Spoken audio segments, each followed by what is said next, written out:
Have you ever noticed how quickly people give up right before something starts to work? It's almost as if the universe waits for that final moment, the one where you feel most tired, most doubtful, just to ask, do you really believe in what you're doing? Most never pass that test. They stop believing before the evidence appears. But what if I told you the moment you choose to believe without proof is the exact moment your reality begins to shift? Stay with me, because once you understand this one truth, you'll realize that success was never about timing, luck, or talent. It was about the strength of your belief when there was no reason left to believe at all. Clarity is the beginning of all achievement. It is the quiet power that separates those who drift from those who direct.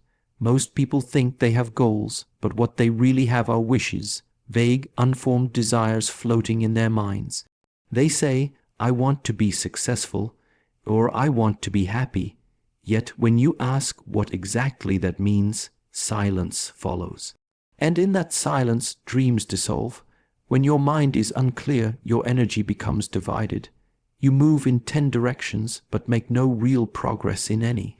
The mind without clarity behaves like a traveler without a map, busy, restless, but lost.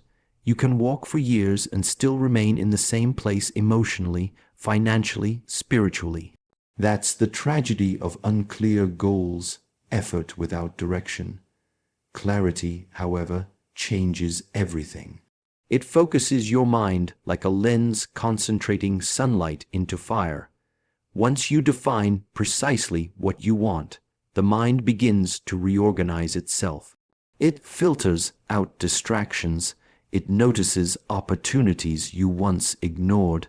It guides your behavior automatically.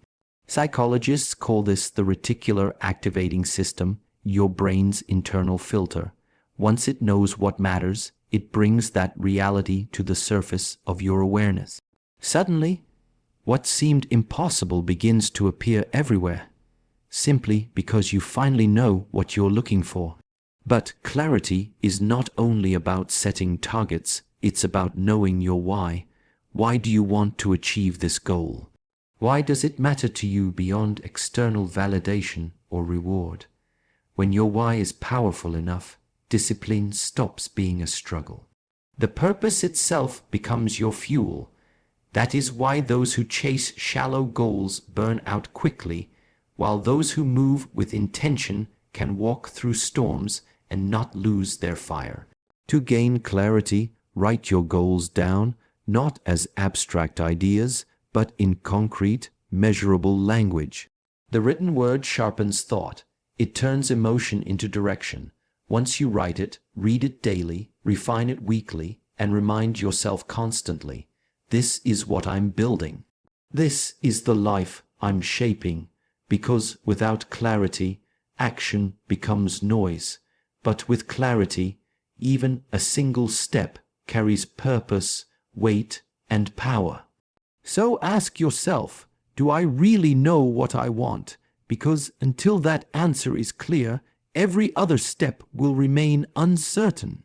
Once you have clarity, the next step is to bring that vision into the physical world, to give it form, texture, and emotion. A goal that exists only in your mind is fragile. It can be distorted by fear, forgotten in distraction, or buried under daily noise. But the moment you write it down, you begin to transform it from imagination into intention. Writing is not a casual act. It is an agreement with yourself. You are declaring to your mind, this is real. This is who I'm becoming. There is deep psychology behind this. When you write something by hand, you engage multiple regions of the brain, cognitive, emotional, and sensory. This integration strengthens the memory of your intention. It tells your subconscious that this thought matters, that it must begin organizing your inner resources toward it. The written word becomes a seed planted in the soil of your mind, and like all seeds, it begins to grow in silence before anything is visible above the surface. But don't just write, visualize. Close your eyes and see the goal as already achieved. Feel the emotions you would feel if it were done. The joy, the peace, the quiet confidence.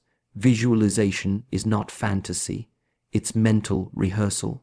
Neuroscientists have shown that when you vividly imagine performing an action, your brain activates the same neural pathways as if you were physically doing it.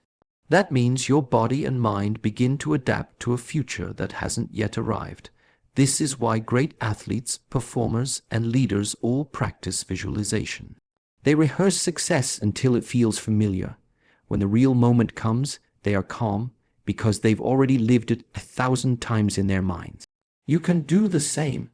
Imagine yourself walking through your goal. Speak it aloud. Engage your senses. See the colors, hear the sounds, feel the weight of accomplishment in your chest. The combination of writing and visualization creates alignment between thought, word, and feeling. That alignment is what turns desire into magnetism. It draws you toward your vision and your vision toward you. So don't just dream vaguely, document it, embody it, live it before it arrives, because what you repeatedly see, feel, and affirm eventually becomes what you live. Clarity gives you direction, and visualization gives you emotion. But without structure, even the most passionate vision dissolves. The mind needs a path. The universe may respond to intention, but it moves through order. That is why great goals are not achieved in a single leap of inspiration. They are built through deliberate, structured movement, step by step, brick by brick. When you look at a mountain from its base, it can feel impossible. You might stand there, staring upward, and your mind begins to whisper, "It's too far, too steep, too much." That's the illusion of scale, the way the mind magnifies what it cannot yet measure.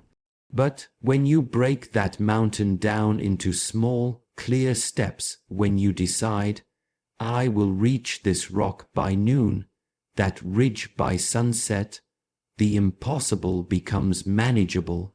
Every small victory becomes proof that progress is real. Psychologically, the brain thrives on progress, not perfection. Small, consistent wins release dopamine, the brain's natural motivator.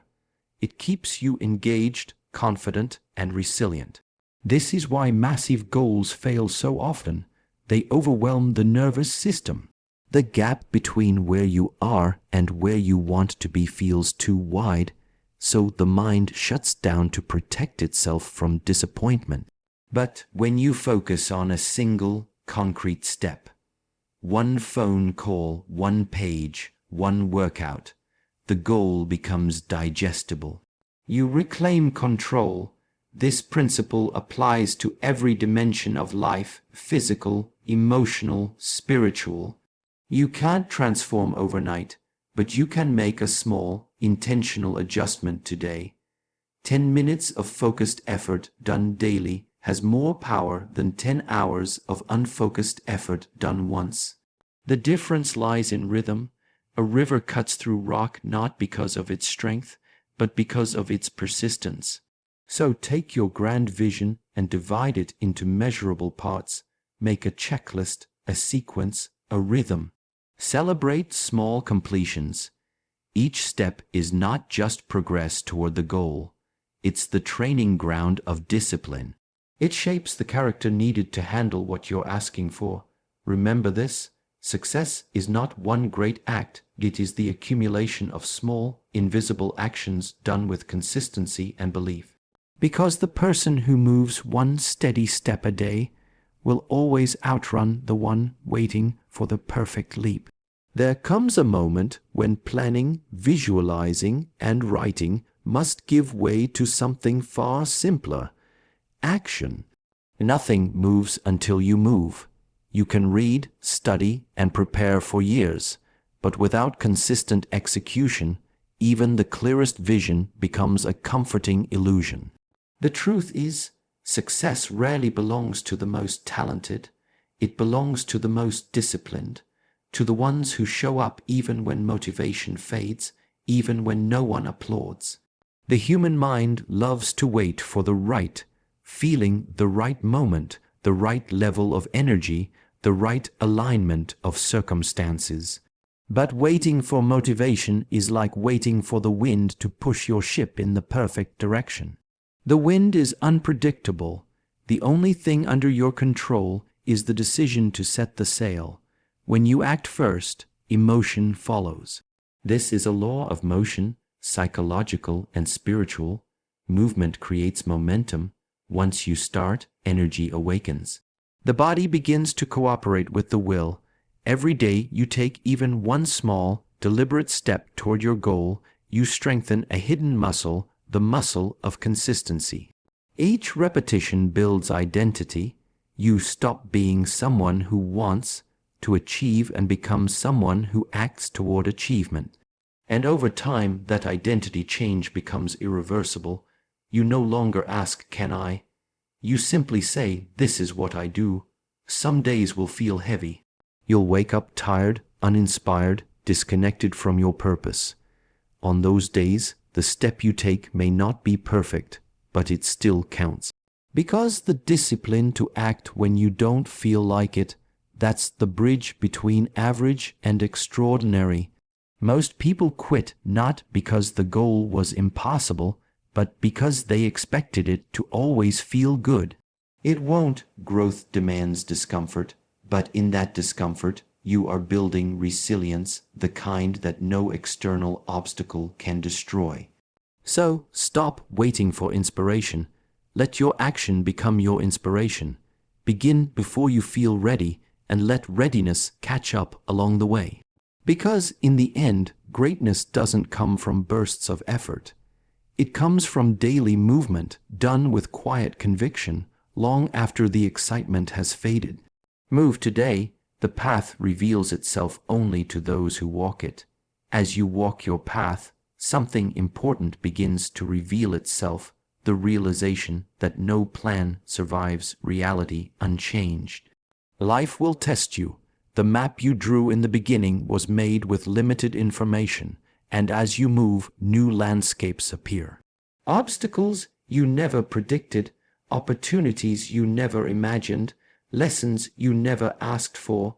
This is not failure. This is refinement. The process of adjusting, correcting, and learning is not a sign of weakness. It's the very proof that you are growing. Many people cling to their original plan out of fear. They mistake flexibility for inconsistency, but there is a difference between abandoning a goal and adjusting your approach. The one who refuses to adapt becomes rigid, and what is rigid eventually breaks. The one who learns to bend, to listen, to observe, that person evolves with the situation and therefore remains unstoppable. This is where awareness becomes your greatest teacher. Each week, pause and reflect. Ask yourself, what worked? What didn't? Where did I waste energy? What did I learn? These questions turn experience into wisdom. Without reflection, you repeat your mistakes. With reflection, you refine your strategy. Progress then becomes intelligent, not accidental. Philosophically, this is the essence of mastery, the willingness to remain a student, even when you are achieving success. The ego loves certainty. It wants to believe it already knows enough, but growth only happens in humility. When you can look at your own results with honesty, without pride or self-judgment, you begin to see patterns. You understand what truly drives you and what secretly drains you. Even in nature, everything alive adjusts constantly. The river curves when it meets a rock. The tree leans toward the light. The body heals by adapting to pressure. Why would your journey be any different? The ability to adjust doesn't take you away from your goal. It brings you closer to it in a wiser, more sustainable way. So review, refine, and realign again and again. That's not starting over. that's sharpening your direction. Because those who adapt evolve, and those who evolve arrive not by force, but by flow. Be flexible enough to change your method, but firm enough never to change your purpose. There will always be a gap between where you are and where you want to be. In that space, doubt lives.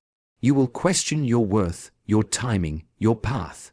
The world around you may not yet reflect the effort within you. People may not see your vision, they may even mock it. But this is where true transformation begins, in the unseen, the unproven, the uncelebrated.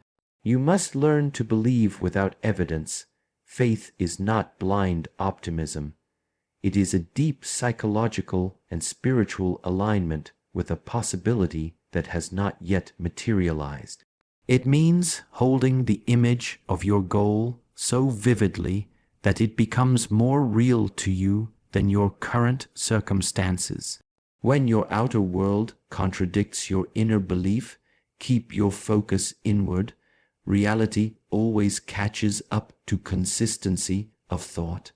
Every great achievement in human history began in this invisible space. The inventor with no support, the artist no one understood, the thinker who stood alone. They all shared one thing, conviction without proof, and that conviction guided their actions until the world could finally see what they already knew. You cannot wait for others to validate your direction. If you do, you'll live trapped by their limitations. Psychologically, the brain adapts to whatever belief it is fed most often. If you repeatedly affirm failure, your actions will unconsciously align with that belief. But if you feed it faith, even small, stubborn faith, your energy changes. You begin to move differently, speak differently, make choices from confidence rather than fear. The results always follow the state of mind that creates them. There will be dark seasons, moments where nothing seems to move, where silence tests your patience. That silence is not rejection, it is preparation. It's life watching to see if you still believe when the evidence disappears. The moment you hold your vision through that darkness, you grow into the kind of person capable of carrying the success you're asking for. So keep walking, not because you see results, but because you know they're coming. Keep acting as if it's already real until it becomes impossible for it not to be. Because belief before proof is not naive, it's the first act of creation.